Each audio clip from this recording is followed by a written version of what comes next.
Pets. What would we do without them? Whether it's man's best friend or a feline floof, they're part of the family. So imagine how hard it would be to leave a pet in a dangerous environment so that you could get to safety.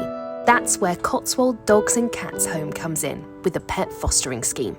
My name's Kelly. I work for Gloucestershire Domestic Abuse Support Service, GDASS, and I'm a support worker. We support victims of domestic abuse and they often have to flee their current living situation in order to escape the abuse, and they have pets. There are many barriers for people leaving an abusive relationship, but that is a really, really big one. They might be fleeing to somewhere where they can't take their pet with them. It might be very quickly, it's not always organised. It might be a big incident and they have to flee suddenly. They might be going to a refuge or temporary accommodation or family member where they just cannot take their pet with them. So they're torn between, fleeing to keep themselves safe and leaving their pet behind in an abusive situation. We have supported a variety of animals. We're not limited to just cats and dogs.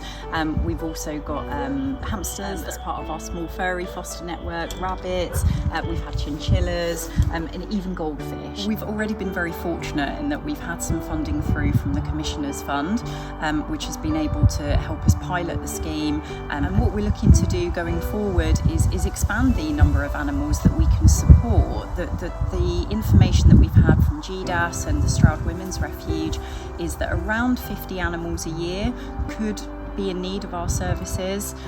So what we really need to do is focus on growing the support, obviously through funding, through our community, but also expanding the number of foster homes that we have to be able to place those animals and make sure they've got a great place to be. Lisa Holt is one of those pet fosterers.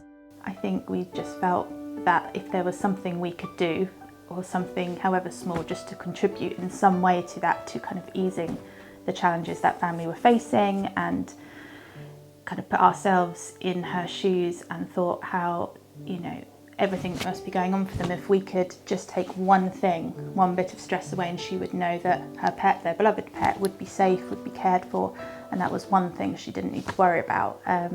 So yeah, it was nice feeling to be able to feel that we were just doing something to help another family, and I think I would hope that if I was in that situation, someone would step in and help me. Sometimes when someone is at risk and they're not safe, they seek safety from the companionship with their pets. Domestic abuse can be really, really lonely, so it could be any form of pets. It's really, really, really helpful for GDASS services to know that there is this available when we're talking to our clients, that there can be somewhere for their animals to go. Knowing that their pet is going to refuge too, similar to them, and that they can get them back. They can be reunited once they're stable and their security and safety is established. Then knowing that they can get their pet back could be a real drive for them.